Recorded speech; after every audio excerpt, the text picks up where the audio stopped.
বিঘে কোথায় কত শতক জায়গা বিধানসভার মধ্যে কোন মন্ত্রী কোন শাসকের বিধায়ক জায়গার ওয়াকফ লুট করে রেখেছে সে তথ্য আমরা বার করছি। ৭৫,০০০ বিঘা সম্পত্তি আটটিয়াই আছে আমাদের কাছে। নানি দাদির গল্প শোনাচ্ছি না, অনেকে কষ্ট হয়, পিজ্জাটা মাইক ধরলে কষ্ট হয় বলে দিচ্ছি। নানি দাদির গল্প শোনাচ্ছি না, তবে নানি দাদিও ভাগ্যক্রমে তৈরি করতে হয় ভাই। আমি ওই বিষয়ে আর যাচ্ছি না। তো ৭৫,০০০ বিঘা ওয়াকফ সম্পত্তি এখনো উদ্ধার করতে পারেনি। রাজ্য সরকার কবে উদ্ধার করবে সেটাও ডেডলাইন বলে দিক। শুকনো দরদ আর চিড়ে ভিজবে না, অনেক হয়েছে। আর আপনাদের দুটো শক্তি বিজেপি তৃণমূলকে বাংলার মানুষ বুঝে নিয়েছে।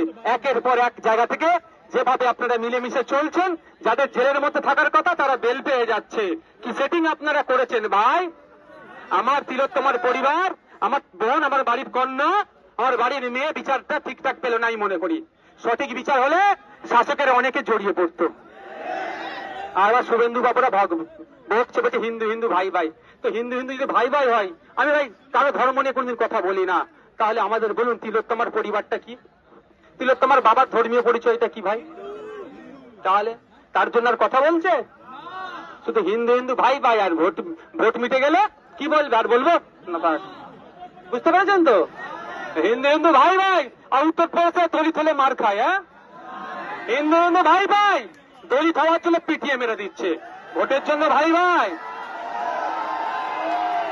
আমরা হিন্দু মুসলমান ভাই ভাই, জৈন খ্রিস্টান আদিবাসী ভাই ভাই, আমরা নাগরিক ভাই ভাই। আমাদের নাগরিক অধিকার আমরা প্রতিষ্ঠা করব। কৃষক আমার ভাই, দলিত আমার ভাই, মুসলমান আমার ভাই, আদিবাসী আমার ভাই, উচ্চবর্ণের মানুষ আমার ভাই, কৃষক বর্গের মানুষ আমার ভাই। আমরা মানুষ, আমরা নাগরিক, আমরা ভাই ভাই। যাও, আস্তে আস্তে আপনারা বিদায় নিন।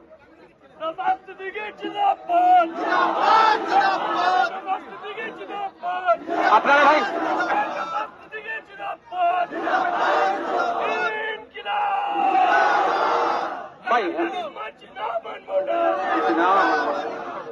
ভাই আপনারা এবার বিদায় নিতে হবে।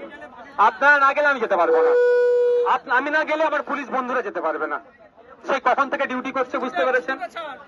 এনারা কতক্ষণ 16 ঘন্টা 18 ঘন্টা ডিউটি করে ফেলছে একদিনে। আপনারা ভাই বিদায় নেন, আস্তে আস্তে বিদায় নিন। কারো প্রথমে পা দেবেন না। আচ্ছা।